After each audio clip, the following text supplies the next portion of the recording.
Now, the effects being felt all across the country, including right here in San Diego. People who have been here a long time will remember the 1978 crash over North Park.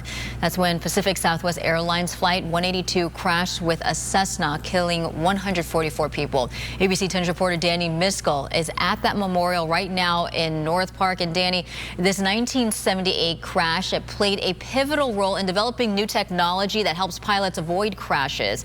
But the technology right now being questioned for what's going on there in D.C. That's right, Mel, and we're going to explain that technology system to you here in a moment. But first, we're here in North Park because we want to show you this memorial right here. This memorial plaque has all 144 victims' names that was killed in that crash in the early morning in 1978. Every victim on that Southwest Airlines flight, on that Cessna, and the 9 people who were just in their homes in this area that morning. 45 years ago, but it's so real. Like, I get so emotional. I think it's just the, the trauma of it. And just it was such a horrific scene. So this was from last year's 45-year memorial service here in North Park when we spoke to family members who were impacted by that crash.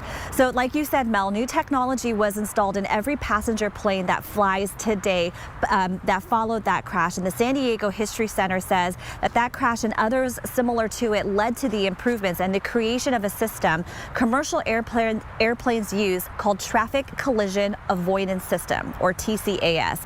The system gives pilots direct and immediate knowledge of potential mid-air collisions, and it also recommends avoidance maneuvers. Now, we're hearing reports that this system is now under investigation for the D.C. flight. The Washington Post reports that investigators will need to figure out if the system sent any warnings to the pilot flying the American Airlines plane and whether the military aircraft it crashed into was detected by that system. Traffic avoidance systems are known to not operate at low altitudes, so Mel, that may also be a factor in the investigation to this D.C. crash. Live here in North Park, I'm Danny Miskell, ABC 10 News.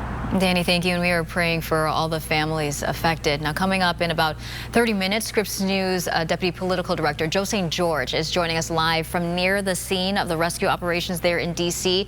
to break down all the significant responses and all the reactions pouring in right now. Of course, this is a story unfolding. We will continue to follow it throughout the day as we learn more about what happened and all of the families, the dozens of families affected.